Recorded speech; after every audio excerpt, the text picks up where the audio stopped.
আজকে আমি একটি গল্প বলবো, তার নাম হলো ধোসাওয়ালি। একটা গ্রাম ছিল, ওখানে একটা মহিলা ধোসা বিক্রি করতো। তো ধোসা সে অনেক বছর থেকেই বানাতো আর মানুষকে বিক্রি করতো। সে সকাল 6টার সময় উঠতো আর প্রথমে রান্না করার জিনিসগুলো নিত আর বাইরে চলে যেত। তার বাড়ির সামনে এসে দোকানটা খুলেছিল। সে যখনই যেত তখনই তার গ্রাহকও চলে আসতো আর পুরো ভিড় লেগে থাকতো সকাল থেকে পুরো রাত পর্যন্ত।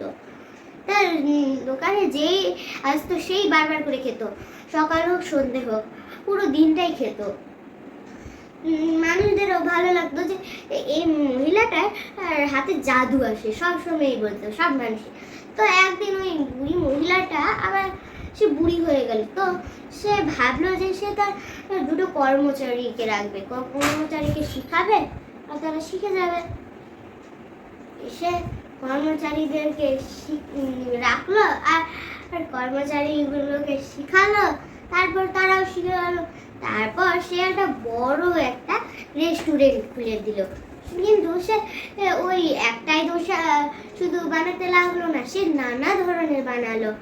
তারপরে ওদের ওই দুটো কর্মচারী মহিলাদের মধ্যে আবার একটা হিংসুটিও ছিল, কিন্তু আর একটা ভালো ছিল। দুটো কর্মচারী কিন্তু প্রথম কর্মচারীটি একটু বেশি কিপটেও ছিল হিংসুটির সঙ্গে। তখন সে বললো একদিন তাকে কাজ করতে করতে, দেখো ওই বুড়িটা বসে বসে শুধু মানুষদের কাছ থেকে টাকা নেয় আর আমাদেরকে কত কম টাকা দেয়। তখন ওই দ্বিতীয় মেয়েটা বললো যে দেখো ও যত টাকাই দেয়, কিন্তু ও অনেক বছরই কাজ করেছে, কিন্তু সে তার কথা একটুকু পাত্তা দিল না হিংসুটি মেয়েটা। সে তার কাছ থেকে কাজই ছাড়িয়ে দিল আর নিজে একটা রেস্টুরেন্ট খুললো। সে সে এখন থেকে অনেক ধরনের শিখে গিয়েছিল আর ওগুলোই বানিয়ে বানিয়ে রাখলো। আর গ্রাহকরা তার দোকানে আসতেই ভিড় লাগিয়ে দিল আর তার দোকানে মোট একটা দুটা করে মানুষ আসতে লাগলো। তখন বুড়ি মহিলাকে বললো ওই কর্মচারীটা, এই মেয়েটা খুব বাজে, আপনার কাছ থেকে ছেড়েও নিল আর উল্টো নিজেই একটা দোকান খুললো। তারপর বুড়ি মহিলাটা বললো যে তুমি ওকে আবার কিছু বলতে যেও না, ও যা করছে নিজের জন্যই করছে, ও একদিন শিক্ষাটা পেয়েই যাবে। এমন তাকে ও সান্ত্বনা দেয়।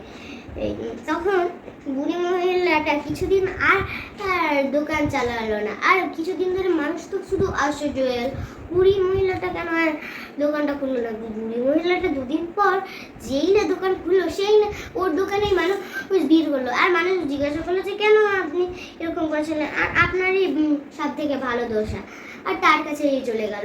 এবার ওই হিংসুটি কর্মচারীটার আবার রাগ হয়ে গেল যে কাজ ছেড়ে দিয়েছে বলে মানুষ তাকে এরকম করবে, আগে খাবে পেট ভরে, তারপর এখন তার গ্রাহক তার কাছে গিয়েছিল আর উল্টো ওরই গ্রাহক আবার তার কাছেই চলে আসলো।